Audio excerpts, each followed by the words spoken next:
to do a small scoring clinic. I gave you an argumentative essay that was written. I gave you the small prompt. I gave you the essay from the middle schooler. You are to label it just like you labeled your informative essay we did. So I gave you the labeling instructions right above it, but I also wanted to make sure you understand what it meant to score it. So this video is just a quick reminder. We did this a long time ago, and I want to make sure you understand. So this is an FSA rubric. This is exactly what I use whenever I score your essays. So remember, you have your purpose, focus, and organization. So this is the first column. Evidence and elaboration is the second column, and then conventions is the third column. The highest score you can get is a 4 in this column, a 4, and then a 2, which equals a 10 and when you add it together. So for you to get, so for purpose, focus, organization, so you look to see, was the claim stated clearly? So you had a thesis statement with your choice, the position, was it stated?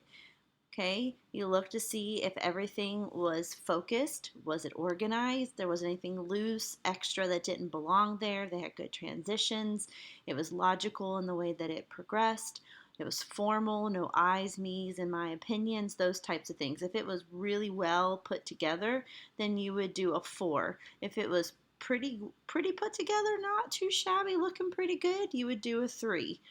If it was, they mentioned the topic, they tried, you could tell that it was there a little bit, it's a 2. If all they did was say the topic once and then they talked about shoelaces the whole time and the topic was really not shoelaces, then they would get a 1. And if they didn't say the topic at all and they had no claim, no nothing, they would get a 0. But you would put their score here. So if it was, let's say it was pretty good, so I'd put a 3 here.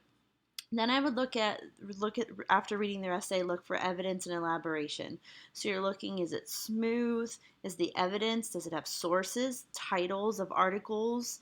Does the evidence relate to the topic? Did they elaborate and explain it? So that's the support part. Does it have precise language, meaning it was very well understood?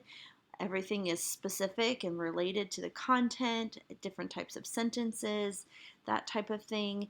It doesn't repeat itself. It doesn't sound the same over and over again. That's what you're looking for with evidence and elaboration. So it has to be pretty perfect for it to be a 4, a really good job for it to be 3, pretty good for it to be 2. 2 is where you say in the article, but you don't give an article title. You still at least have some type of a source there that you can give credit for.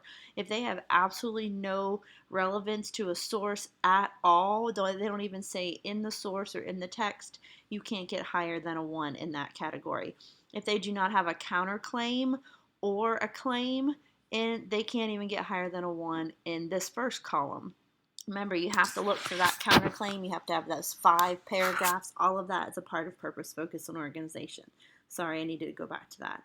And then convention, spelling, grammar, punctuation. If they didn't constantly repeat the same thing over and over again, and it definitely wasn't repeating like words that are obvious that should be spelled correctly, then you can give them the full 2 points, or you can give them a 1 point, or they can get a 0. So highest is a 10, so you would add up your points at the end for that person and put it down. So I should see like a 3-3-1 equals 7. And that's how you would score the essay that I gave you. It's great practice because with FSA a week away, we wanted you to have a chance to dive in and kind of dissect through someone else's paper. So good luck. Let us know if you have any questions.